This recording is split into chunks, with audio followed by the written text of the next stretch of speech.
Hi everybody, my name is Jo with Jo Wise Leadership, and today we're going to have a bit of a talk about setting up our week with more success. And specifically today we're going to be talking about our to-do list and how to get rid of the stuff off your to-do list that isn't useful for you.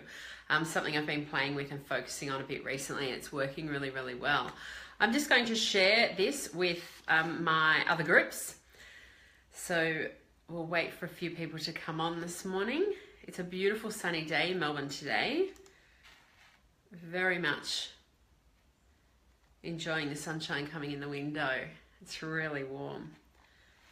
All right, I'm not getting anything here today. Here we go. Looks like it's all starting to kick off now. All right, I'm just going to share. I'll be with you in a moment.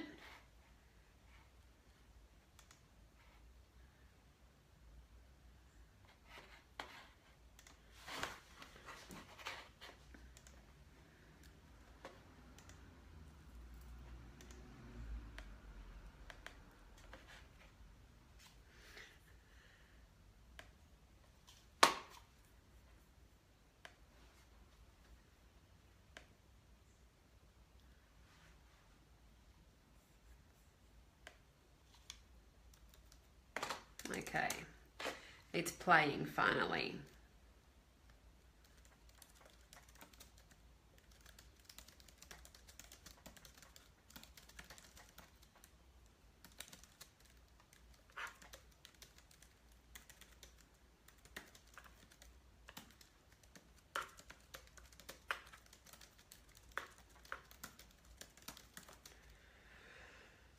Okie dokie, let's go. A few funky things happening today. All right, so I just wanted to, the reason I've been thinking about this over the last couple of weeks is, well, firstly, I was speaking to people about their to-do lists, and what was going on with that is there's so much on our to-do list, and there's kind of an expectation from a lot of people that they're not even going to get done what's on their to-do list. So I read a statistic actually a couple of weeks ago that said that 41% of people's to-do lists will be uncompleted or incomplete at the end of the week. And I was thinking, wow, that's interesting, isn't it? Setting out your week, writing a list, and kind of the intention is I'm not going to get this, or the expectation I guess is you're not going to get this done anyway. So you think that's going to have a bit of an impact on how the week plays out? Of course it is. So that led me to start thinking about, okay, well, instead of creating these to-do lists, maybe we need to be focusing on some other stuff. So last week, for my email list, I sent out a checklist, which was the seven things to let go of this week for career success.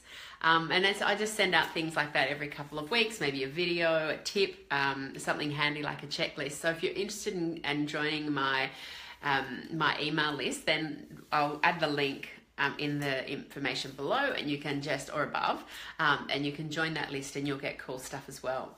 So while I was creating this checklist last week and sending it out to the people that are on my email list, I was thinking about, drilling down about my own checklist. And I've got to say the last couple of weeks, I have been really effective in getting my to-do list, my checklist, my to-do list actually quite complete. I reckon last week there was only probably 3 or 4 things off my list that I didn't get done. Now that's, I think, pretty impressive.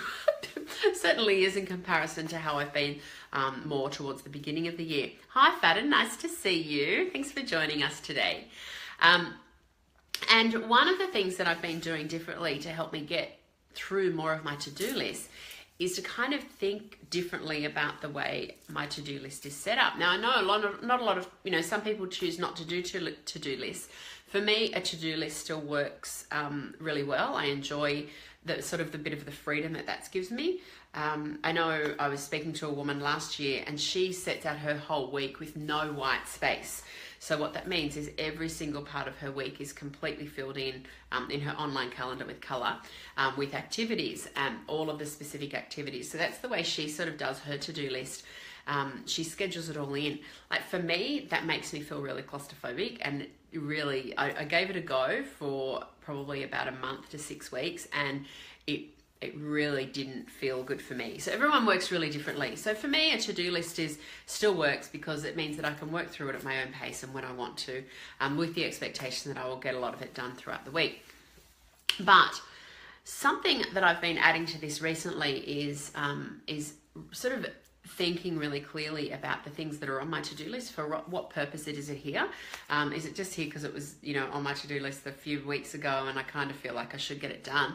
Or is it still purposeful? So really drilling down and asking myself, is it purposeful? What's the purpose of it being there? Like, why am I actually really doing this thing?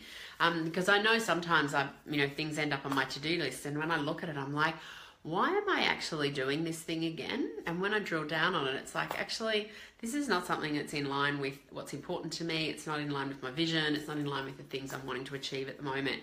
So that might mean that I drop it off completely, or it might mean that I, make a note in my diary. Yes, I still do have a manual diary in my diary for a month down the track, so that I follow it up again and see if it has a different priority then.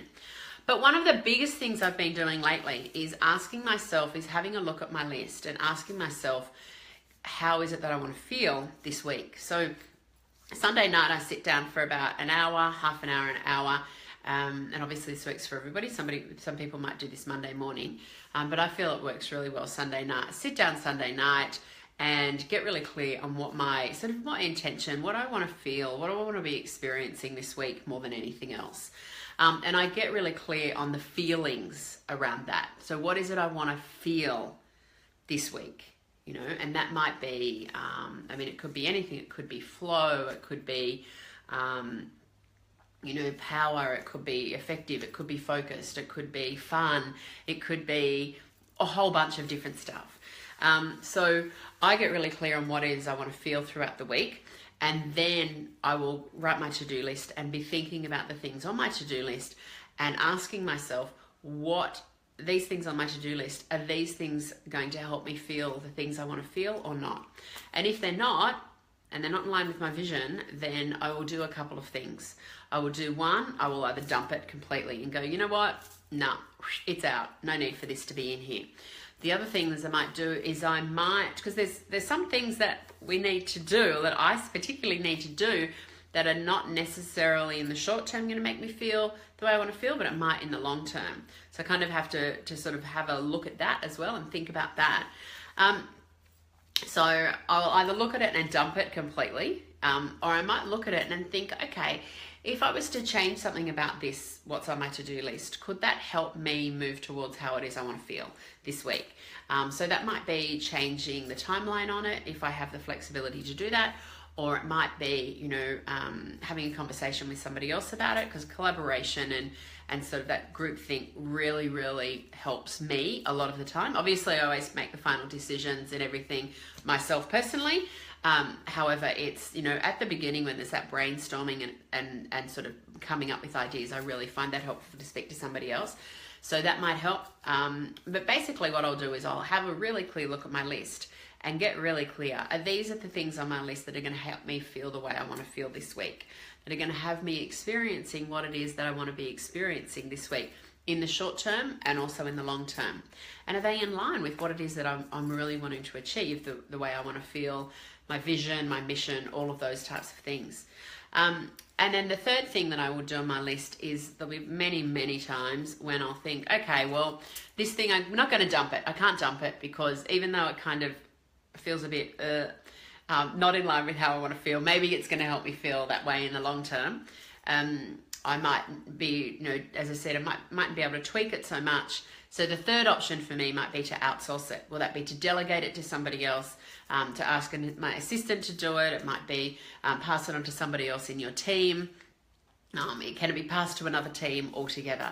Obviously, not all of these things are going to work every single time. However, if you have a bit of a look at what your to-do list is and how your to-do list is making you feel, if it's not in line with what you want to be feeling, then start thinking about it differently. Start approaching it really differently. There's a lot of language around at the moment about, attacking your to-do list and, let's kill it and let's do all of that stuff. And that just, honestly, that makes me feel really yuck, and it makes me feel like I'm sort of in for a huge fight this week. And then it kind of, to me, feels like I'm starting on the back foot, like with aggression and all of that. And that's definitely not the way that I want to feel within my week. So I'll tend to use words. I'll look at my to-do list and think about, how do I want to actually feel? Not what am I fighting against this week to get all this stuff done.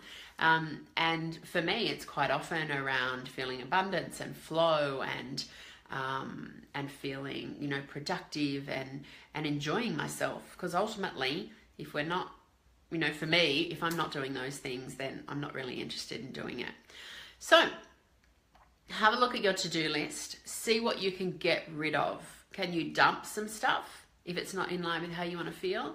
Can you change the way you feel about it or think about it, or change the activity itself a little bit, change the structure around it so you can feel a bit better around it? Or is this an opportunity of where you can give something to someone else to help them step up? Is this an opportunity you can give something to somebody else where they can have that feeling which makes them really feel good because they can help you? Is this an opportunity where you can outsource it to somebody else that loves this stuff? There's plenty of things that we don't like to do that other people, that's their thing, that's their, unique selling proposition, that's their real special sweet spot. So, giving your stuff to somebody else to do is not always like just a dumping on them. So there's plenty of options to sort of get your to-do list a bit more aligned with how you want to feel at the moment. Dump the list altogether if it's not making you feel good. Start again. And once you do have the list, have a look at it. Is this going to help me feel the way I feel? Do I need to dump it? Do I need to change the way I think, feel, or what it is about it? Or can I outsource it and move it over to somebody else to give them an opportunity to step up, to help me out, to show what they're worth? See how you go with that.